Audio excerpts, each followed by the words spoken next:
तेव्हा टिळक होते, लोक ऐकायचे त्यांचं ऐकायचं. आज कोण आहे? बरोबर. स्वतः टिळक आहे, सगळे स्वतः शाहू आहेत, सगळे स्वतः छत्रपती आहेत. आम्ही राहिलो तर घर राहील, घर राहिलं तर अभिमान, अभिमान राहिला तर धर्म, देश, देव. थोडक्यात काय लोकांना कॉन्फिडन्स नव्हता. तो कॉन्फिडन्स जिजाबाईंनी दिला, सोन्याचा नांगर फिरव. नमस्कार मित्रांनो, तर हा आहे मानाचा दुसरा गणपती आणि आपण ह्याची हिस्ट्री जाणून घेणार आहोत की हा मानाचा दुसरा गणपती का आहे. तर इकडून आपली सुरुवात होते दुसऱ्या गणपतीची. तर चला बघूया. आपण पहिला देवता दुसरं तालीम जी आहे, गुरुजी तालीम, ती पुढं बसायची आणि सगळे एकत्र असायचे, मुस्लिम, हिंदू, गणपती बसायचे. बरोबर. तर मग म्हणून त्यांना तिसरा दिला. तुळशीबागेचा दिवस आणि एवढंच जुनं आहे ना, साधारण 300-350 वर्ष तुळशीबागेला झाले असते. बरोबर. मग ते तेव्हा त्या टिळकांच्या पुण्यात ते जुनं देवस्थान म्हणून त्यांनी त्यांना चौथा दिला आणि स्वतःच्या गणपतीला पाचवा दिला. बरोबर. आणि तेव्हाची मिरवणूक एवढीच चालू व्हायची, संपून जायची. आणि हा मार्ग होता लक्ष्मी रोड. तेव्हा खरं पुणे होतं दांडेकर पुलाच्या आसपास सुरू व्हायचं, कारण कसबा आणि याच्यातच वस्ती होती. बरोबर. इकडे बसले नव्हते. मान हा विषय तिथून निर्माण झाला. तो असा नाहीये की हा पावतो म्हणून हा महाराज आहे, पावतो म्हणून हा महाराज आहे. व्यवस्थेचा भाग आहे, पण ती व्यवस्था नसते. जसा आज जो गोंधळ होता ना, आम्ही जाणतच. तेव्हा टिळक होते, लोक ऐकायचे त्यांचं ऐकायचं. आज कोण आहे? स्वतः टिळक आहे, सगळे स्वतः शाहू आहेत, सगळे स्वतः छत्रपती आहेत. काय बोलायचं, ऐकतं कोणी कोणाचं? बरोबर. अशा वेळेला व्यवस्था कुठून आणायची? जर आपल्याला हजारभर गणपती पुण्यात बसतात, कुठेतरी व्यवस्था पाहिजे. नाही तर हे कधीच संपायचं नाही. एकमेकांचं ऐकायचं नाही. ते तुला एका वाक्यात सांगितलं की नाही, सगळे छत्रपती, सगळे पेशवे, सगळे शाहू. मग आता कोण कोणाचं ऐकणार? बरोबर.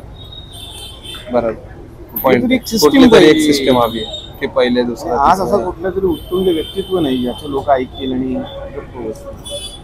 बरोबर. आता ज्यांच्याकडे पैसा आहे, त्यांच्याकडे मोठेपण आहे, ते पुढे असं झालंय. जे पैसे आहेत ते मोठे आहेत, त्याच्याकडे अधिकार पाहिजे असं राहिलं नाही. प्रश्न. म्हणून हे आता जास्त गोंधळ निर्माण व्हायला लागले. आणि आपण जर असं बघायला गेलो, दुसरा किंवा हा ग्रामदैवत दुसरा असं म्हणतो ना आपण, ह्याच्या मागची हिस्ट्री काय किंवा असं काहीतरी एक पॉइंट माहित असेल जो एकदम ह्याला एकदम कनेक्टेड आहे, असं काहीतरी की हा दुसरा मानाचा गणपती हा बसवला कोणी आणि हा कसं सुरुवात झालेल्या मागचे. आधी ज्यांच्या कोणाच्याकडे त्यावेळेला गुरवपण असेल देवीचं, बरोबर, ते माहितीये ना पद्धत आपल्याकडे गुरुवांची. तर त्यांनाच तो गणपती बसवायला द्यायचे. फक्त गुरुवारकडे कसं असतं, गुरव हात नाही लावत ना मूर्तींना हात नाही लावत. तो घेतो त्यासाठी कुठला तरी ब्राह्मण येऊन ते बसवायचा आणि 10 दिवसाची. बरोबर. आणि यांचे पहिले अध्यक्ष कोण होते? त्याचा फारसा आमच्याकडं उपलब्ध नाहीये ऑथेंटिक डाटा. तो पण एका पुस्तकात कुठेतरी होता, तो विचार करतो तुझ्याकडे मिळाला तर. नक्की. आपण जे चालू करतोय ते असं करतोय की लोकांना आपले पण वाटायला पाहिजे. लोक आता काय करतात की येऊन दर्शन करून निघून जातात, पण त्यांच्या मागची कथा किंवा त्यांच्या मागचं जे लोकांनी लढावा केलाय किंवा ते त्यांनी स्वतःहून त्यांचे प्राण हे केले की हे मूर्ती बसवले. कारण त्या टायमाला एवढे हल्ले व्हायचे किंवा एवढं युद्ध व्हायचं की लोकांचं मंदिराकडे लक्ष नव्हतं. तुटून जायचे, परत बनवायचे, परत तोडायचे. अफजल खानने एवढं त्याच्या पोरांनी किंवा त्यांनी सगळ्यांनी उत्मात केला होता की सगळं घालवलं होतं. म्हणजे याच्या मागे तुम्ही खूप चांगला पहिली सुरुवात अशी करू शकता. हे जी 2 देवस्थाने यांनी केली ती छत्रपतींनी, तेव्हा ते छत्रपती नव्हते. बरोबर. जिजाईचा शिवभाव होता. ते लहान होते. जिजाबाईंनी काय ठरवलं, तर पुण्यातली लोक आक्रमणाला विरोध करत नव्हते, घाबरले होते ना. बरोबर. मी राहिलो तर घर राहील. बरोबर. मी राहिलो तर घर राहील, घर राहिलं तर अभिमान, अभिमान राहिला तर धर्म, देश, देव. तर मग याच्यात काय करूया, आता पहिली त्यांना इच्छा दिली पाहिजे. इच्छा कशी देऊया, तर त्यांना हे कळलं पाहिजे की नाही, अरे आपल्याला कोणतरी वाली आला. बरोबर. वाली आलाय जाहीर कसं करायचं, तर ते नांगरलेलं पुणे जे होतं, ते गाढवाचं नांगर फिरवून त्यांनी केलं होतं. तिथं जिजाबाईंनी सोन्याचा नांगर फिरवला. अच्छा. सोन्याचा नांगर आपल्या धर्मशास्त्रात काय सांगतो, तर सोन्याचा नांगर लागतो त्यावेळेला भूमी त्याच्याबरोबर आकृष्ट होते. आणि बरोबर. याचा अर्थ असा की सोन्याचा नांगर याचा अर्थ शासन आहे. शासन म्हणजे कोणतरी मोठं व्यक्ती अधिकारी आहे की जो आता इथे तुमच्याकडे बघणारा आहे. आहे. थोडक्यात तुम्हाला वाली आला हा कोणतरी. बरोबर. तर तो लहान होता शिव 7-8 वर्षाचा. त्याच्याकडून त्यांनी तो नांगर फिरवून घेतला. त्याने लोक एकत्र झाली. बरोबर. लोकांना कळलं की भोसल्यांचं कोणतरी इथं नांगर आहे. हा. शहाजीराजांची होती जहागीर नाही, जहांगीर होतीच हो. पण लोक घाबरली होती. कारण ते अफजल खानांच्या इकडे. त्यांचा मी कोणतरी एक तेव्हाचा कलेक्टर असेल तो बरोबर, बरोबर बरोबर. नसेल. बरोबर बरोबर. तोही कोणी ना शहाजी कुठे, हा, प्रामाणिक प्रामाणिक नसेल. आता एवढ्या खऱ्या खोट्यात आपल्याला जायचं नाही. पण थोडक्यात काय लोकांना कॉन्फिडन्स नव्हता. तो बरोबर. कॉन्फिडन्स जिजाबाईंनी दिला. सोन्याचा नांगर फिरवलं. लोकांना कळलं अरे ठीक आहे, म्हणजे आपण उद्या घर बांधलं आणि आपल्यावर अन्याय झाला तर कोणतरी एक आहे बरोबर जिथं आपण जाऊ शकतो. मग हे सुरू झाल्यावर त्यांनी तत्काळ या 2 देवतांची डागडुजी करून घेऊन मंदिर त्यांचं पुनर्स्थापना केली. म्हणजे मंदिर बांधलं. आता आजच्या नसेल कदाचित तेव्हा, हो.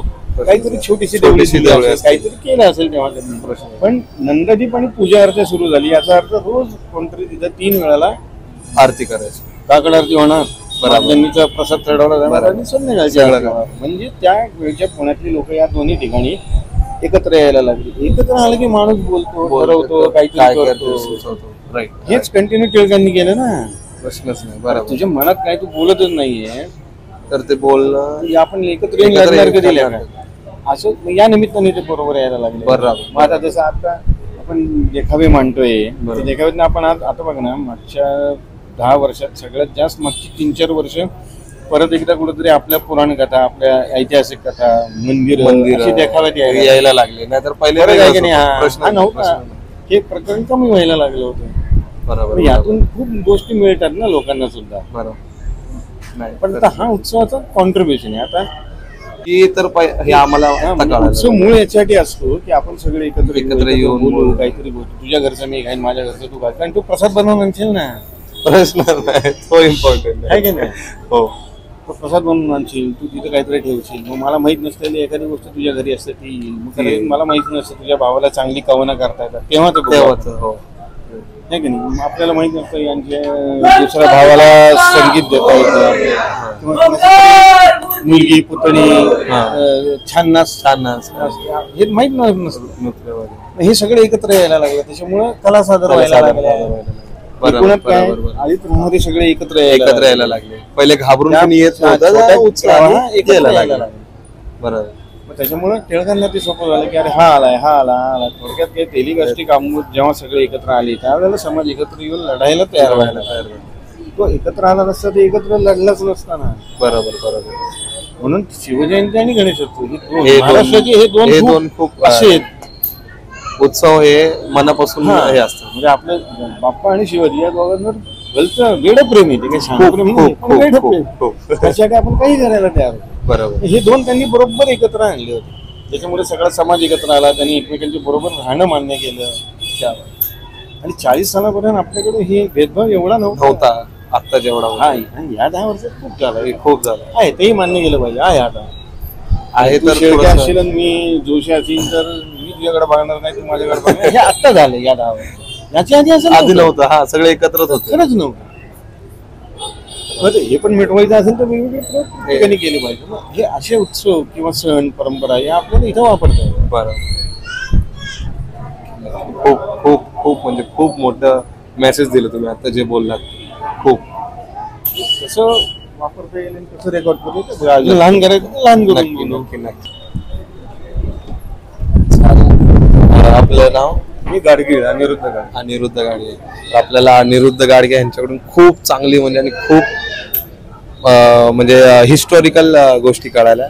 जे सोन्याचं नांगर महाराजांनी केलं किंवा काय केलं असेल ह्याच गोष्टी अजून मी तुम्हाला एकदम साध्यापणे